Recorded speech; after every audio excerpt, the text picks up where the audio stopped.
புதுசா இருக்கு.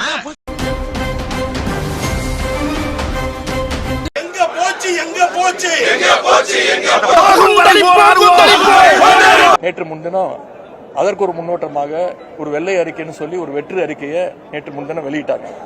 என்ன இது வேற பேப்பரா இருக்கு? லவ் லெட்டர் நினைச்சா ஏதாச்சும் எழுதி கொடு.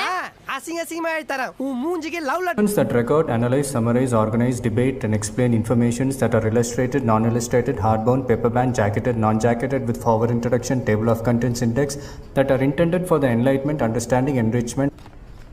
Book sir. Book. புக்குக்கு புக்ல இருக்கிற டெஃபினிஷன் சார். இன்னைக்கு முதலமைச்சர் கோட் சூட் போட்டிருக்காரு. இன்னைக்கு முதலமைச்சர் வேட்டி சட்டை கட்டியிருக்கிறாரு. முதலமைச்சர் டிஃபன் பாக்ஸ்ல லஞ்ச் எடுத்து வந்து சாப்பிடுறாரு. எலும்பு பல்லுக்கு நல்லது. கோட்டையிலே சாப்பிடுறாரு. அவர் வாயில அவரே வச்சு சாப்பிடுறாரு. தம்பி காமெடி வேண்டாம், நான் சொல்லிட்டேன். நானு காமெடி பண்ணாதன்னு சொல்லிருக்கேன் நானு. இன்னைக்கு முதலமைச்சர் கோட் சூட் போட்டிருக்காரு. கோட்டு போட்டு தந்தாரு, டிஃபன் எடுத்து கையில் எடுத்து தந்தாரு. இன்னைக்கு கோட்டு போடல, பட்டு சட்டை வேஷ்டி விட்டு வந்தாரு. இதெல்லாம் இன்றைக்கு செய்திகளா வந்து கொண்டிருக்கிறது. உலகத்துல தோசையை திருப்பி போட்டு பாத்திருக்கேன், இப்ப இட்லியவே திருப்பி போடுறானே. இன்னைக்கு நாங்க எதிர்கட்சியை சேர்ந்த திராவிட முன்னேற்ற கழகத்துடைய சட்டமன்ற உறுப்பினர்களா தயவு செஞ்சு வாயை தரங்க சிஎம் சார், பதில் சொல்லுங்க சிஎம் சார் அப்படிங்கிறதுக்காக தான் இன்னைக்கு இந்த பேட்சை நாங்க மாற்றம் அப்படின்னு சொல்லிட்டு இன்னைக்கு இந்த ஆட்சிக்கு வந்தாங்க.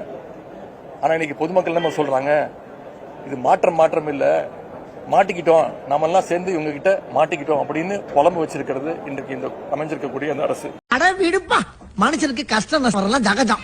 இத போய் பெருசா நினைச்சு ஃபீல் பண்ணிக்கிட்டு அப்ப என்னமோ முக்கியமான விஷயம் சொல்ல போறீங்க. சத்தியம் வாங்கினே அது என்ன?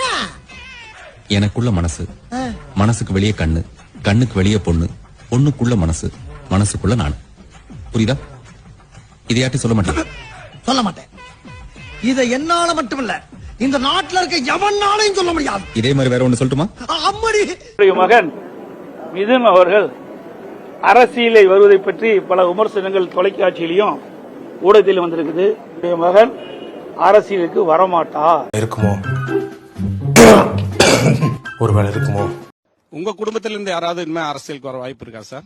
நிச்சயமாக என்னுடைய மகனாக இருந்தாலும் சரி, என்னுடைய மருமகனாக இருந்தாலும் சரி, அல்லது எங்கள் வீட்டில் இருக்கக்கூடிய யாராக இருந்தாலும் அரசியலுக்கு வருவதற்கான வாய்ப்புகள் இல்லை என்பதை நான் அழுத்த நிறுத்தமாக தெரிவித்தேன். வாய திறங்க சிஎம் சார்னா திறந்தா தான் ஏதாவது வந்துருது. அவருக்கு நல்லா வந்துரும், பாத்துக்குங்க. இவன் ஒரு லூசு பை சார். காமெடி சேனல் எதுவுமே பார்க்க வேணாம். 18ஆம் தேதியில சட்டம் பண்றான். நிம்மதியா பாருங்க காமெடி சேனல் என்னென்ன நடக்க போதும்.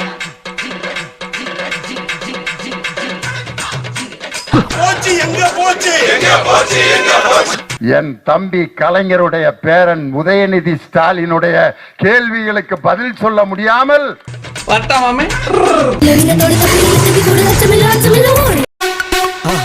மறக்காம சர்ப்ரைஸ் பண்ணுங்க. தேங்க்யூ.